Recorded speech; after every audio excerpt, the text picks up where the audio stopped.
There is a new piece of reporting today, the kind that hits and you stop and you pull over on the sidewalk and read the whole thing. At least that's what I did. It's a potentially major development in the Jeffrey Epstein story. Remember last month we learned about Alex Acosta's testimony, Donald Trump's former Secretary of Labor and the prosecutor who just so happened to be behind Jeffrey Epstein's 2008 plea deal before landing in the Trump cabinet.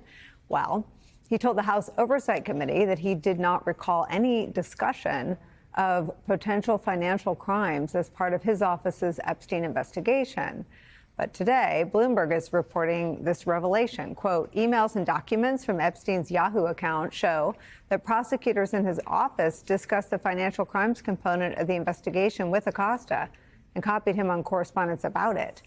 Congressman Robert Garcia, the ranking member on House Oversight, shared his alarm with my colleague Katie Tur last hour over this news of a money laundering investigation. Garcia also told Bloomberg this, quote, this information makes it incredibly clear that there is a massive cover-up happening right now. It appears that DOJ is likely sitting on evidence that Epstein's crimes were perhaps even bigger than have been publicly reported. I think this calls into question Acosta's entire testimony. Joining our conversation is Bloomberg senior investigative reporter Jason Leopold. He is bylined on that reporting we just read from. Michael Feinberg still with us. Jason, take us inside how these two things that seem impossible to coexist can be. Well, it is really difficult to comprehend how, on the one hand, former U.S. Attorney Alex Acosta said that his office, he said this during his testimony in September, that his office was focused predominantly on Epstein's sex crimes. But through these emails and other documents that we've obtained, we found that there was a real money laundering investigation taking place. And it went on for 18 months, beginning in February 2007, going all the way until June 2008, when Jeffrey Epstein pleaded guilty to that state charge in Florida.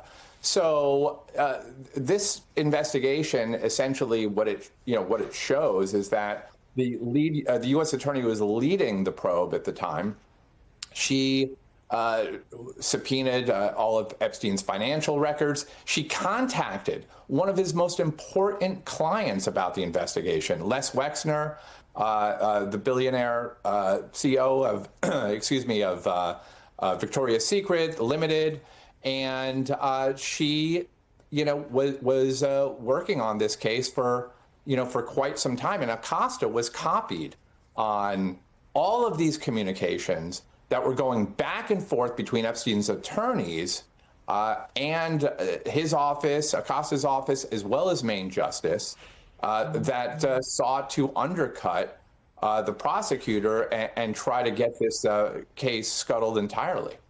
Let me read from the reporting, and I have another question about that. Federal prosecutors expanded their probe into Epstein's sex crimes in 2007 to include potential charges of money laundering. The lead prosecutor requested that a grand jury issue subpoenas for, quote, every financial transaction conducted by Jeffrey Epstein and his 6 businesses dating to 2003. Emails show prosecutors also subpoenaed major banks for records about Epstein's accounts and financial activity, according to 2 people.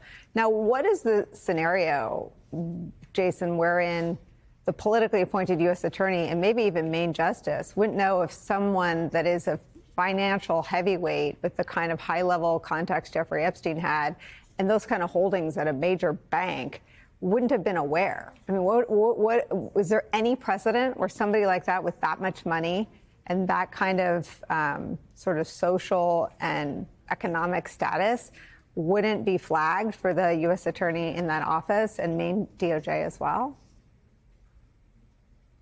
I mean, it's a good question. That's one of the questions that we don't have, an answer to. And, it's interesting because these details about the money laundering investigation, as well as another financial crime, it's been completely erased from history, if you will. I mean, this is we're revealing this, for the first time. It was not included in the Justice Department report, the Office of Professional Responsibility report that came out in 2020 that took a look at the integrity of the U.S. Attorney's Office handling of the case. So, I mean, it's very odd. I mean, it's interesting that this investigation was happening for 18 months, and in fact, the lead prosecutor on the case, Marie Villafana, she had recommended a charge of money laundering, as well as one other financial crime, in a prosecution memo. This is the 82-page memo that we've heard about for quite some time, which again remains shrouded in secrecy. So I think with the reporting today that you've also seen from the New York Times about these suspicious transactions related to, Epstein's accounts at J.P. Morgan and other banks, that these are puzzle pieces that starting to put together as to why the banks, one, either didn't flag him early enough, but two, what records and what kind of evidence did prosecutors get early on as they were following the money? And I think that's one important point, is that the prosecutors in Florida were following the money way before there was this, way before there was public interest in seeing that, and before Congress started taking that on as well. I mean, Michael Feinberg, it adds such depth to the political hunger. Again, this is an 80-20 issue. 81% of Americans would like to see the files released and believe Donald Trump is covering something up. He actually fares the worst, is viewed as most culpable, but his senior Department of Justice leaders don't fare very well either when those questions are asked by pollsters.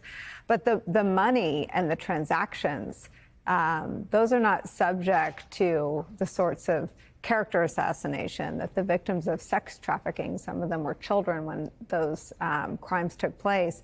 The documents are the documents. It seems like that would be a rather easy thing to release publicly.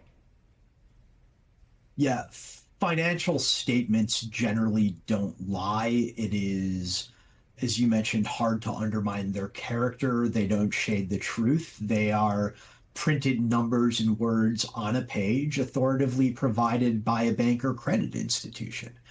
But what this reporting reveals is that with every new fact we learn about that 2008 plea deal, we realize more and more it doesn't pass the smell test to a degree we wouldn't have thought possible the previous day. So much about it was irregular. We now know that there was a nascent money laundering investigation that apparently was just dropped somehow, despite the lead assistant U.S. attorney arguing for it in her Pross memo.